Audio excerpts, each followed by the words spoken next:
Welcome to the Anxiety Coaches Podcast, a relaxing and informative show where we explore anxiety, panic, and PTSD, sharing how you can overcome them for life.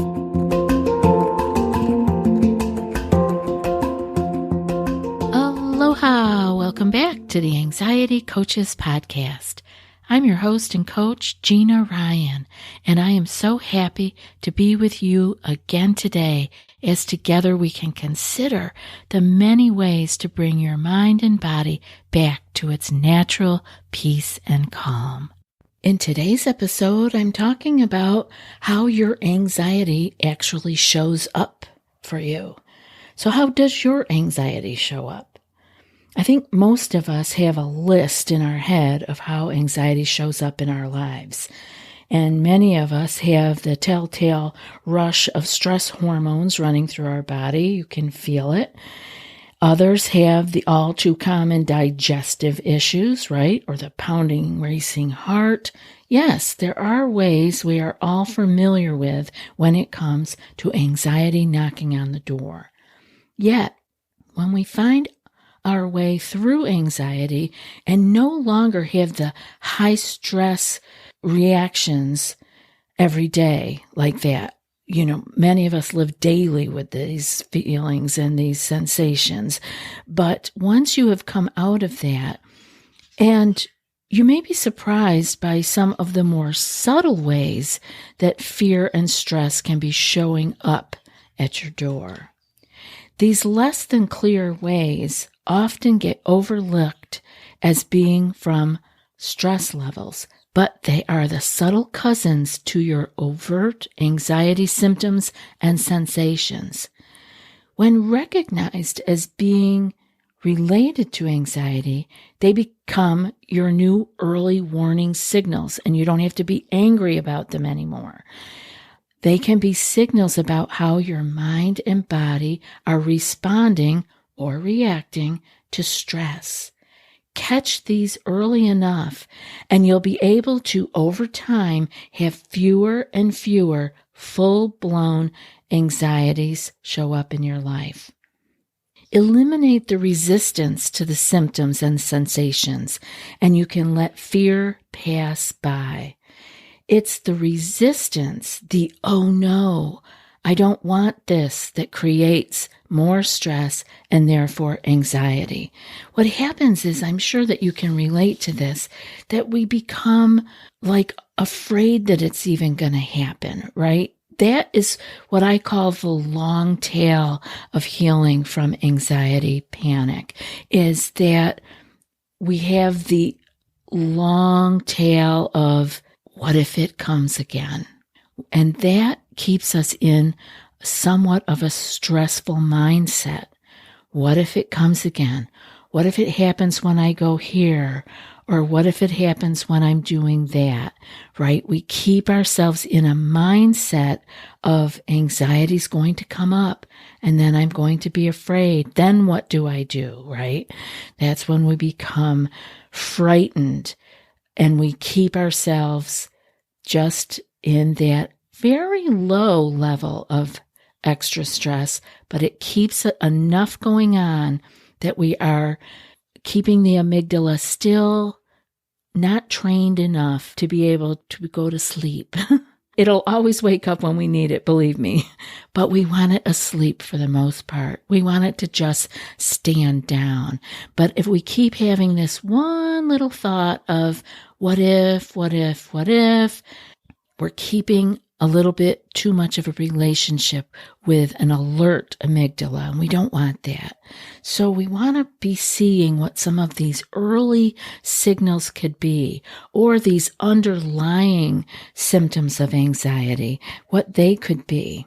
If we can eliminate the resistance to the symptoms and the sensations, and you can let the fear pass by, you're going to be so much better off because, like I said, it's the resistance, the oh no, that creates more stress and more fear and therefore more anxiety and keeps us in the possibility of still having a panic attack or high anxiety. So I want to talk about what these subtle cousins to overt anxiety are, but before I do that, I want to thank today's sponsor, Naked Nutrition. And again, Naked Nutrition is such a wonderful answer for me because I love to have a shake with protein in it after I have come back from either my walk or my time at the gym. And so since I'm going to the gym quite often these days, I am loving relying on the shake afterwards. And the Naked Shake is quite the answer because it's made with Naked's best-selling pea protein and medium-chain triglycerides. The pea protein has a superior amino acid profile, making it an ideal plant-based alternative to whey protein. And it mixes so easy in water and tastes great. It's available in 4 flavors: chocolate, vanilla, strawberry, banana, and peanut butter blueberry. Talk about some delicious flavors. But not everybody always wants to have that kind of a flavored shake, myself included. Sometimes I just want the protein powder in my fruit shake, which is delicious also. So I can just add the Naked pea protein to my bananas and my my cherries and my pineapple. Whatever I have here at the house goes into that shake. So check out the Naked pea or the Naked whey. Those have only one ingredient each. And so that is another way of enjoying this amazing product. Go to nakednutrition.com and use promo code ACP to get 15% off your first order at checkout. That's nakednutrition.com for 15% off your first order with promo code ACP. And we also have Athletic Greens with us today. Athletic Greens, what an amazing product this is. I personally am enjoying the AG1 from Athletic Greens in the morning. AG1 is comprehensive and convenient. It's daily nutrition with 75 vitamins, minerals, and whole food sourced ingredients made just about anybody can take this. It is so delicious and nutritious, and it doesn't fill me up. It isn't like having a meal. So I love it, and I hope that you will give it a try. It is lifestyle friendly because whether you eat keto, paleo, vegan, dairy-free, or gluten-free, you can all have this product. It is so good. Athletic Greens. The AG1 is a small micro habit that you will build with big benefits. It's one thing you can do every day to take great care of yourself. Right now, it's time for you to reclaim your health and arm your immune system with convenient daily nutrition. It's just 1 scoop in a cup of water every day. That's it. No need for a million different pills and supplements to look out for your health. To make it easy, Athletic Greens is going to give you a free 1-year supply of immune-supporting vitamin D and 5 free travel packs with your first order. All you have to do is visit athleticgreens.com/ACP. Again, that's athleticgreens.com/ACP to take ownership over your health and pick up the ultimate daily nutritional insurance. So let's look at these cousins to overt anxiety symptoms and sensations. See if you have experienced any of these. Headaches. Now I'm talking about all kinds of headaches. Really severe headaches. Migraines are also included in here because the stress levels can be just clenching down enough that it's triggering you to have one of your severe headaches. Can also be tension headaches or, muscular headaches, the neck kind of thing causing you to have the headache. Because where are you clenching down? Where are you triggering the head to have that kind of stress? So pay attention if you're having headaches. But then on the other side of the coin, we're going all the way over to our way of being in the world. Avoidance. Avoidance can be a subtle cousin to anxiety. Are you avoiding things? Pay attention to it because this could be an early warning signal. Another one is overworking. Very easy to slide into the just going to get one more thing done, whether it be at the office or at your home, where you are just overworking and needing to continually grind it out. Number one, it could be avoidance of other issues, but it can also be a way of noticing that anxiety and stress are building. Just got to get it done, got to get it done. Doesn't that feel anxiety producing? It feels like we're not relaxing. It feels like we're not living out of our executive functioning, but living more out of our amygdala and the fear state. So check that out with yourself. Are you overworking? If you're having challenges managing your emotions is another clue that things are a little bit off, that maybe you are not managing the things that are bubbling up in you. Because normally when we're calm and peaceful and our stress levels are at an even keel, we're able to deal with them, we are not having trouble managing our emotions. But if you find that little things are setting you off, or you are not able to deal with the regular daily, the crying baby, telephone ringing, someone knocking at the door kind of stuff, that maybe you want to pay attention at what else is going on so that you can see if this is a little early warning signal that you're layering on stress on top of stress.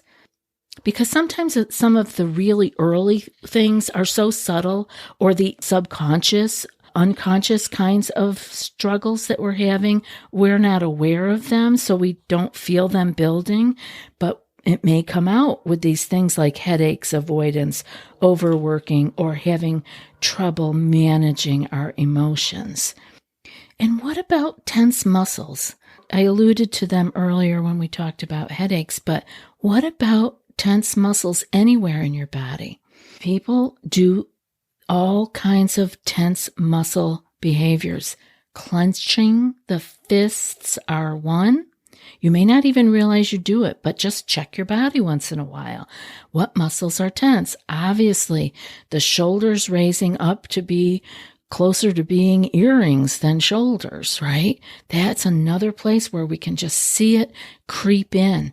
Every time I talk about this or talk about it with a client, I check myself, and inevitably my shoulders have been starting to creep up.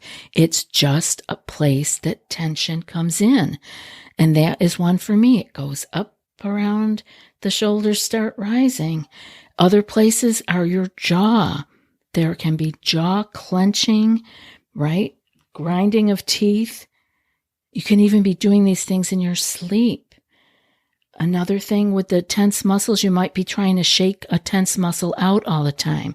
Do you flicker your foot back and forth all the time? Or are you always shaking your hands out? People, you might start to notice if you have some regular places that you are either shaking out a tense muscle or that it's really just clenched down, because you don't want it to get so bad that it's leading to headaches. And again, if you're noticing them, those tense muscles, notice that these are just signals that there is some tension going on. And where might it be coming from? And how can I just, more important than where it's coming from, although we do want to solve it if it's an issue or a problem in our life, but more than where it's coming from is, how can I relieve it? How can I let it? And tense muscles is a good one because you can work on this yourself. You can take a hot bath. You can get a massage. You can do self-massage. Don't think you have to go see a masseuse to do this. Get on YouTube, everything is there, and look up self-massage and learn where you can work on your own tense muscles yourself. Give your body that relief. Let your body talk to your nervous system and say, wow, she's relieving those muscles. Things must be okay. The tension is leaving. And again, grinding teeth is something I had written down for you because you may not notice that you are doing it, but maybe someone in your life will notice that you do it because you could be doing it in your sleep even. And another one is irritability. Now this is a good one because anxiety shows up like this a lot. Irritability, just like little things bugging you. This is where we feel like we might be picking on people around us, not liking the way that they do things, not liking the way we do things ourselves. We could be picking on ourselves that, why do you never get everything done on time? Why are you always behind the 8 ball? Watch how you are talking to yourself. Are you talking to yourself in an irritable way? You can change that, but you can't change it without noticing it. So that's our first thing to do here. In today's episode, I want you to just notice what you are doing. Where is your stress level showing up in your life? Because these smaller things, again, are just clues that you are stacking stress on top of itself. It's not always a big thing that tips us over. It really is like the straw that broke the camel's back. It can be one little thing that just sends us off. It wasn't a major event. We usually handle those major events. It's afterwards that we then kind of fall apart, right? But it could be one little thing on top of the other. This is the layering of stress, the stacking of stress that eventually topples us over. Another thing that you may not think of when you think of anxiety or stress levels is being quick to anger. Anger is often anxiety driven.